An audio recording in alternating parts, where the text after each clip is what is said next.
ಸ್ನೇಹಿತರೆ, media masters ನ್ಯೂಸ್ಗೆ ಸ್ವಾಗತ.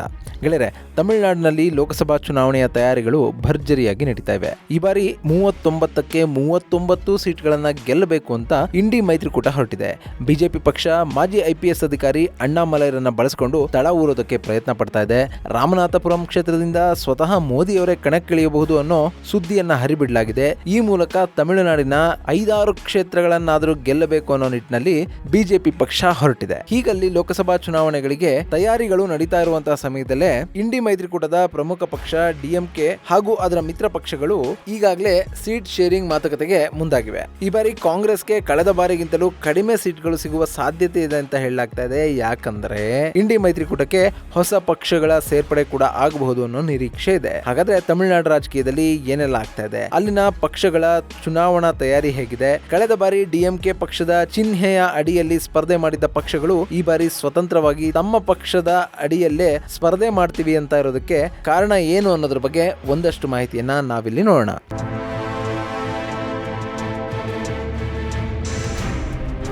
ಗೆಳೆಯರೆ, 2024ರ ಲೋಕಸಭಾ ಚುನಾವಣೆಗೆ ಇನ್ನೇನು ಕೆಲವೇ ತಿಂಗಳುಗಳು ಬಾಕಿ ಇವೆ. ಆಡಳಿತದಲ್ಲಿರೋ ಬಿಜೆಪಿ ಸರ್ಕಾರವನ್ನ ಸೋಲಿಸೋದಕ್ಕೆ INDIA ಸಿದ್ಧ ಆಗ್ತಾ ಇದೆ. ಅದರ ಭಾಗವಾಗಿ ಯಾವ ರಾಜ್ಯಗಳಲ್ಲಿ ಎಷ್ಟೆಷ್ಟು ಸೀಟ್ಗಳನ್ನ ಶೇರ್ ಮಾಡ್ಕೊಳ್ಬೇಕು ಅನ್ನೋ ನಿಟ್ಟಿನಲ್ಲಿ ಈಗಾಗಲೇ ಮಾತುಕತೆಗಳು ನಡೀತಾ ಇವೆ. ಅದರ ಅಂಗವಾಗಿ ತಮಿಳುನಾಡಿನ ಲೋಕಸಭಾ ಚುನಾವಣೆಯಲ್ಲಿನ ಸೀಟ್ ಶೇರಿಂಗ್ ಕುರಿತು ಆಡಳಿತಾರೂಢ DMK, CPIM ಹಾಗೂ MDMK ಪಕ್ಷಗಳು ಕಳೆದ ಭಾನುವಾರ ಒಂದು ಸುತ್ತಿನ ಮಾತುಕತೆಯನ್ನ ನಡೆಸಿವೆ. CPIM ಹಾಗೂ MDMK ಪಕ್ಷಗಳು ಈ ಬಾರಿ ತಮಗೆ ಹೆಚ್ಚು ಸೀಟ್ಗಳು ಬೇಕು ಅಂತ ಕೇಳ್ತಾ ಇವೆ. MDMK ಪಕ್ಷ 2 ಲೋಕಸಭಾ ಸೀಟ್ಗಳನ್ನ ಹಾಗೂ 1 ರಾಜ್ಯಸಭಾ ಸೀಟನ್ನ ಕೇಳಿದೆ ಅಂತ ಹೇಳಲಾಗ್ತಾ ಇದೆ. ಆದ್ರೆ ಇಲ್ಲಿ MDMKಗೆ ಕಳೆದ ಬಾರಿ 1 ಸೀಟನ್ನ ಅಲೋಕೇಟ್ ಮಾಡಲಾಗಿತ್ತು. ಆ ಕ್ಷೇತ್ರದಲ್ಲಿ ಅವರು ಜಯ ಗಳಿಸಿದ್ರು. ಆದ್ರೆ ಈ ಬಾರಿ ಅವರು ಮತ್ತೊಂದು ಹೆಚ್ಚುವರಿ ಕ್ಷೇತ್ರಕ್ಕೆ ಬೇಡಿಕೆಯನ್ನ ಇಡ್ತಾ ಇದ್ದಾರೆ. ಇದೇ ರೀತಿ CPIM ಕೂಡ ತಮಗೆ ಈ ಬಾರಿ ಮತ್ತೊಂದು ಹೆಚ್ಚುವರಿ ಕ್ಷೇತ್ರವನ್ನ ಕೊಡಿ ಅಂತ DMK ಪಕ್ಷದ ನಾಯಕರ ಮುಂದೆ ಪ್ರಸ್ತಾವನೆಯನ್ನ ಇಟ್ಟಿದೆ. ಆದ್ರೆ ಇಲ್ಲಿ ಸೀಟು ಹಂಚಿಕೆ ಅನ್ನೋದು ಫೈನಲೈಸ್ ಆಗಿಲ್ಲ. ಹೀಗಾಗಿ ಮುಂದಿನ ಮಾತುಕತೆಯನ್ನ ಫೆಬ್ರವರಿ 9ನೇ ತಾರೀಕು ನಿಗದಿಪಡಿಸಲಾಗಿದೆ. ಅವತ್ತು ಕಾಂಗ್ರೆಸ್ ಪಕ್ಷದ ನಾಯಕರ ಜೊತೆ ಸೀಟು ಹಂಚಿಕೆ ವಿಷಯದಲ್ಲಿ ಮಾತುಕತೆಗಳು ನಡೆಯಲಿವೆ ಅಂತ DMK ಪಕ್ಷದ ನಾಯಕರು ಹೇಳ್ತಾ ಇದ್ದಾರೆ.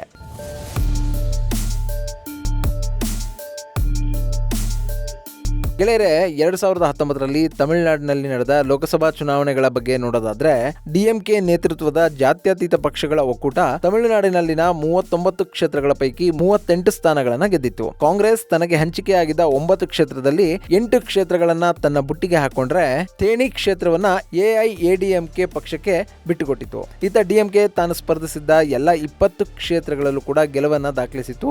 ಅದರ ಜೊತೆಗೆ DMKಯ ಮಿತ್ರ ಪಕ್ಷಗಳಾಗಿದ್ದ MDMK, KMDK ಹಾಗೂ IJK ಪಕ್ಷಗಳು DMK ಪಕ್ಷದ ಚಿಹ್ನೆಯ ಅಡಿಯಲ್ಲಿ ಸ್ಪರ್ಧೆ ಮಾಡಿದ್ವು. ಅಲ್ಲಿ ಅವರು ತಮಗೆ ಕೊಟ್ಟಿದ್ದ ಒಂದೊಂದು ಸೀಟ್ಗಳನ್ನ ಗೆದ್ದುಕೊಂಡಿದ್ರು. ಇನ್ನು CPIM ಹಾಗೂ CPIಗಳು ತಲಾ 2 ಕ್ಷೇತ್ರಗಳಲ್ಲಿ ಸ್ಪರ್ಧಿಸಿ ಗೆಲುವನ್ನ ಪಡ್ಕೊಂಡಿದ್ವು. ಹಾಗೇನೆ ಇಂಡಿಯನ್ ಯೂನಿಯನ್ ಮುಸ್ಲಿಂ ಲೀಗ್ ಅನ್ನೋ ಪಕ್ಷ ರಾಮನಾಥಪುರಂನಲ್ಲಿ ಸ್ಪರ್ಧೆ ಮಾಡಿ ಅಲ್ಲಿ ಬಿಜೆಪಿ ಪಕ್ಷವನ್ನ ಸೋಲಿಸೋದರ ಮೂಲಕ ಜಯವನ್ನ ಪಡ್ಕೊಂಡಿತ್ತು.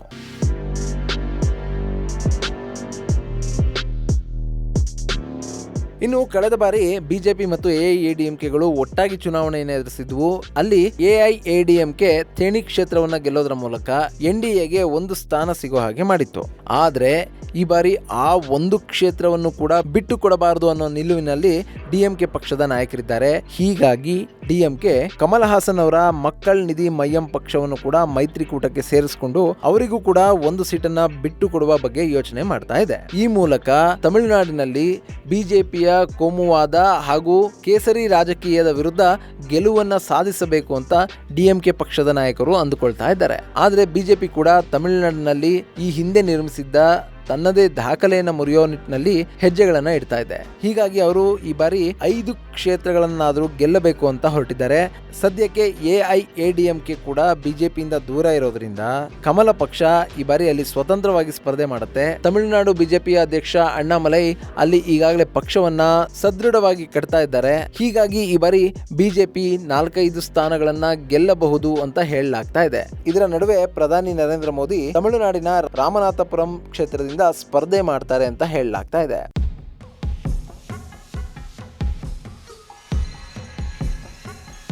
ಗೆಳೆಯರೆ, ಈ ಹಿಂದೆ ಅಂದ್ರೆ 2014ರಲ್ಲಿ ವಾರಣಾಸಿ ಕ್ಷೇತ್ರದಿಂದಲೂ ಕೂಡ ಸ್ಪರ್ಧಿಸಿದ್ದ ನರೇಂದ್ರ ಮೋದಿ ಅಲ್ಲಿ ಕಾಶಿ ವಿಶ್ವನಾಥನ ಆಶೀರ್ವಾದಕ್ಕೆ ಪಾತ್ರರಾಗಿದ್ರು ಅಂತ ಬಿಜೆಪಿಯ ನಾಯಕರು ಹೇಳ್ತಾರೆ. ಹಾಗೆ ಈ ಬಾರಿ ರಾಮನಾಥಪುರಂನಲ್ಲಿ ಸ್ಪರ್ಧೆ ಮಾಡೋದ್ರ ಮೂಲಕ ಇಲ್ಲೂ ಕೂಡ ಜಯ ಗಳಿಸಲಿದ್ದಾರೆ ಅಂತ ಬಿಜೆಪಿ ನಾಯಕರು ಹೇಳ್ತಾ ಇದ್ದಾರೆ. ಆದ್ರೆ ಈ ಬಗ್ಗೆ ಇನ್ನೂ ಕೂಡ ಯಾವುದೇ ಅಧಿಕೃತ ಮಾಹಿತಿಗಳು ಹೊರಬೀಳ್ತಾ ಇಲ್ಲ. ಹಾಗೆ ನೋಡಿದ್ರೆ 2019ರ ಚುನಾವಣೆಯಲ್ಲಿ ರಾಮನಾಥಪುರಂನಿಂದ ಮುಸ್ಲಿಂ ಲೀಗ್ ನ ಅಭ್ಯರ್ಥಿ ನವಾಜ್ ಕನಿ 1,27,000 ಮತಗಳ ಅಂತರದಿಂದ ಬಿಜೆಪಿ ಪಕ್ಷದ ಅಭ್ಯರ್ಥಿಯ ವಿರುದ್ಧ ಗೆಲುವನ್ನು ಪಡ್ಕೊಂಡಿದ್ರು. ಮುಸ್ಲಿಂ ಲೀಗ್ 4,69,943 ಮತಗಳನ್ನು ಪಡೆದರೆ ಬಿಜೆಪಿ ಅಭ್ಯರ್ಥಿ 3,42,821 ಮತಗಳನ್ನು ಪಡ್ಕೊಂಡಿದ್ರು. ಹೀಗಾಗಿ ಇಲ್ಲಿ ಗೆಲುವಿನ ಅಂತರ 1,27,000 ಇತ್ತು. ಆದ್ರೆ ಒಂದು ವೇಳೆ ರಾಮನಾಥಪುರಂ ಕ್ಷೇತ್ರದಿಂದ ಮೋದಿಯವರೇ ಸ್ಪರ್ಧಿಸೋದಾದ್ರೆ ಅಲ್ಲಿ ಕೇಸರಿಯ ಅಲೆ ನಿರ್ಮಾಣ ಆಗುತ್ತೆ. ಮೋದಿಯವರ ವಿರುದ್ಧ ಯಾರೇ ಬಂದು ನಿಂತರೂ ಕೂಡ ಅಲ್ಲಿ ಅವರಿಗೆ ಜಯ ಸಿಗೋದಿಲ್ಲ. ರಾಮನಾಥಪುರಂನಲ್ಲಿ ಪ್ರಧಾನಿ ಮೋದಿ ಸ್ಪರ್ಧೆ ಮಾಡಿದ್ರೆ ಅದರ ಎಫೆಕ್ಟ್ ಕನ್ಯಾಕುಮಾರಿ ಸೇರಿದ ಹಾಗೆ ಸಾಕಷ್ಟು ಕ್ಷೇತ್ರಗಳ ಮೇಲೆ ಬೀಳುತ್ತೆ. ಹೀಗಾಗಿ ಅಲ್ಲಿ ಬಿಜೆಪಿ ಸುಲಭವಾಗಿ ಗೆಲುವು ಸಾಧಿಸಬಹುದು ಅನ್ನೋದು ತಮಿಳುನಾಡು ಬಿಜೆಪಿ ನಾಯಕರ ಅನಿಸಿಕೆ. ಆದ್ರೆ ಇಲ್ಲಿವರೆಗೂ ಕೂಡ ಈ ಬಗ್ಗೆ ಯಾವುದೇ ಅಧಿಕೃತ ಮಾಹಿತಿಗಳು ಹೊರಬೀಳ್ತಾ ಇಲ್ಲ.